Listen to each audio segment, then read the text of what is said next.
Berikut merupakan salah satu formulir area fungsi bisnis yang saya ambil, yaitu manajemen ekowisata. Selamat pagi, Assalamualaikum warahmatullahi wabarakatuh. Perkenalkan, nama saya Rizal Palevi dengan NIM 21901020003. Nah, di sini saya akan menjelaskan beberapa tahap untuk mengidentifikasi peluang dan pengembangan ide-ide dalam berwirausaha. Dan selanjutnya, dalam mengidentifikasi peluang dan pengembangan ide-ide dalam berwirausaha itu terbagi menjadi 2 poin. Yang pertama itu mengidentifikasi dan mengenali peluang, yang kedua mencari gap di pasar dan membangun ide-ide usaha. Dan untuk poin yang pertama itu yaitu mengidentifikasi dan mengenali peluang, yaitu terbagi menjadi 4 poin lagi, yaitu prinsip untuk menarik peluang, terus tren lingkungan bisnis, karakteristik personil wirausaha, setelah itu masalah suatu sektor atau bidang. Dan pada poin prinsip untuk menarik peluang, yang pertama itu ada atraktif, terus tepat waktu, mengakar, serta tahan lama.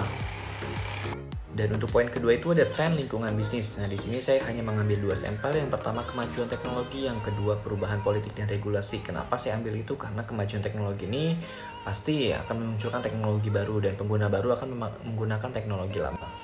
Dan untuk perubahan politik dan regulasi ini, perubahan baru dalam arena politik, terus perundang-undangan baru yang kapanpun terjadi itu akan selalu berubah-ubah aturannya. Dan untuk poin ketiga ini yaitu karakteristik personil wirausaha, yaitu poin-poinnya ada pengalaman, faktor kognitif, serta jejaring sosial dan juga kreativitas. Nah, berdasarkan pengalaman biasanya seseorang itu bekerja sebagai yang saya ambil terus tour and travel leader yang pada perusahaan travel. Terus faktor kognitif itu dia tuh mempunyai kualifikasi sarjana ekonomi pariwisata. Dan selanjutnya kreativitas, nah itu dia mampu memvisualisasikan teknik service excellence kepada pelanggan. Dan selanjutnya pada poin keempat itu ada SDM, komunikasi publisitas, kebijakan, teknologi informasi, serta kesiapan masyarakat dan juga investasi. Nah, terkait masalah-masalah yang terjadi di dalam industri, yang pertama itu sarana prasarana. Kenapa saya pilih itu? Karena kurangnya sarana dan prasarana dari pemerintah setempat untuk mendukung mengembangkan pariwisata Indonesia. Dan yang kedua ada SDM. SDM ini sumber daya manusia. Kenapa? Karena banyak orang yang skillnya ini tuh belum berkompeten, jadi belum bisa diandalkan untuk mewujudkan perkembangannya pariwisata. Ketiga ini ada teknologi informasi. Kenapa? Karena tuh banyak turis yang butuh mengakses banyak info terkait pariwisata di Indonesia. Namun apa daya di Indonesia belum semua tempat wisata support untuk jaringan, terutama sinyal yang masih sangat memadai. Dan yang keempat itu kesiapan masyarakat setempat. Kenapa? Karena masyarakat setempat itu lebih nyaman mereka pengangguran dibanding mereka bisa berkontribusi untuk mengembangkan pariwisata di Indonesia. Dan yang kelima itu ada investasi.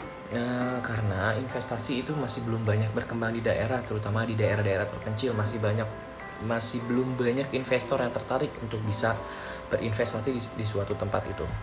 Dan untuk poin kedua ini kita tuh mencari gap di pasar dan membangun ide-ide bisnis. Nah, ini tuh terdiri dari 5 poin. Yang pertama itu ada metode, kesenjangan suatu produk atau jasa, strategi mengisi gap pasar, tipe-tipe ide, serta ide-ide bisnis produk dan jasa yang dikeluarkan. Nah, poin pertama ini yaitu metode. Metode yang dipakai untuk membangun ide-ide itu mencakupi yang saya pilih brainstorming serta focus group discussion. Kenapa? Karena brainstorming itu kita bisa melakukan komunikasi secara virtual dan juga bisa berbagi informasi serta membangunkan ide-ide bisnis melalui kanal media. Dan juga focus group discussion itu bisa berkelompok dan memecahkan suatu masalah yang akan kita hadapi untuk kedepannya. Dan untuk poin yang kedua itu ada kesenjangan suatu produk atau jasa. Yang saya ambil di sini tuh kesenjangan pasokan. Kenapa? Karena pasti kebutuhan tenaga pelayanan itu pasti meningkat, apalagi banyak lulusan-lulusan baru yang berkompeten di bidangnya. Dan poin yang kedua saya ambil itu kesenjangan kualitas. Nah, kenapa sih saya ambil itu? Karena kurangnya antusias pegawai terhadap pelayanan. Jadi mereka sudah berkecimpung di dunia pelayanan, namun mereka itu kurang berantusias sehingga menyebabkan kurang puasnya pelanggan. Dan poin yang ketiga ini strategi gap pasar. Nah, yang saya ambil di sini ada tuh penetrasi pasar. Jadi itu kita bisa menjual lebih banyak produk di pasar yang sudah ada, lalu kita kembangkan produk tersebut sehingga bisa menarik para wisatawan asing.